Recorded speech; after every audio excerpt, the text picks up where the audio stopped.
But now we're going to turn to one of what I think might be called one of the most famous of Jesus' parables, the parables of the talents, or the bags of gold, depending on which version that you read. And it's the bags of gold in my version of today's New International Version. So I'm reading from Matthew 25, 14 through to 30. And you have to read it in one sense in conjunction with the parable of the 10 virgins that went earlier.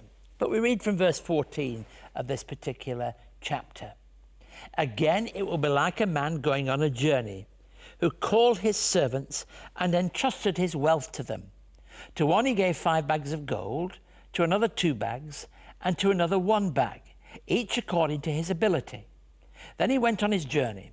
The man who'd received 5 bags of gold went at once and put his money to work and gained 5 bags more. So also the one with 2 bags of gold, and gained 2 more.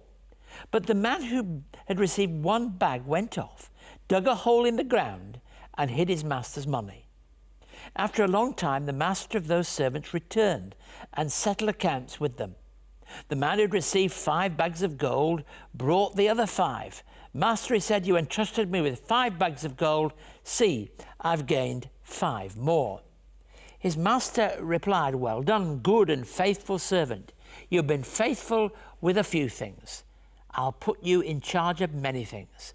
Come and share your master's happiness.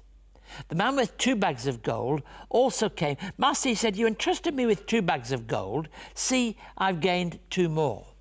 His master replied, well done, good and faithful servant. You've been faithful with a few things. I'll put you in charge of many things. Come and share your master's happiness. Then the man who'd received 1 bag of gold came. Master, he said, I knew you are a hard man, harvesting where you've not sown and gathering where you have not scattered seed. So I was afraid. I went out and hid your gold in the ground. See, here is what belongs to you. His master replied, you wicked, lazy servant. So you knew that I harvest where I had not sown and gather where I have not scattered seed. Well then, you should have put the money, your deposit, with the bankers so that when I returned, I would have it back with interest. So take the bag of gold from him and give it to the one who has 10 bags.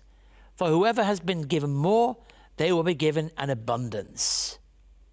Whoever does not have, even when they've been what they've got, they'll be taken from him. Throw the worthless servant outside into the darkness where there'll be weeping and gnashing of teeth. Now, I said the first parable in this 25th chapter of Matthew, and there are 3 in total, had a toughness about it. Gosh, this has that about it too. But remember, it's a parable.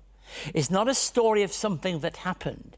It's a story that has one powerful message to it. Before going away on a journey, the man called the servants together and entrusts them with money. It has a threefold pattern. That's so many of the stories of Jesus and stories of the day had threefold pattern. And we're told that he gave gold in bags of gold or money in various allocations. We're told the money is allocated in relation to their ability. Now, I find that very, very important part in verse 15. It tells us quite clearly that they received it in accordance with their ability. The master returns, calls the servants to give account.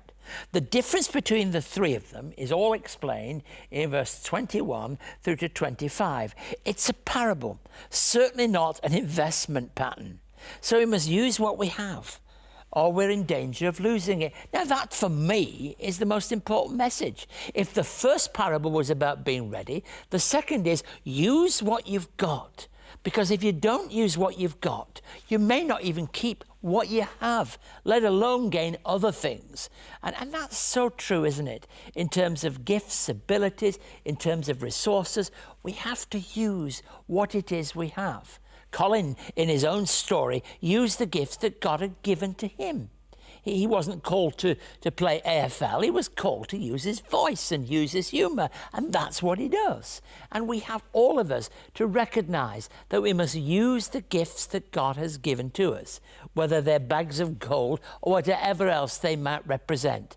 And I think Jesus is really saying to each one of us, have a look at what you've got. Have a look at what God has given to you. Have a look at the gifts that God has given to you, and make sure you use them, that they don't rust up because of misuse or underuse. Make sure that you use them to His glory and to His purpose.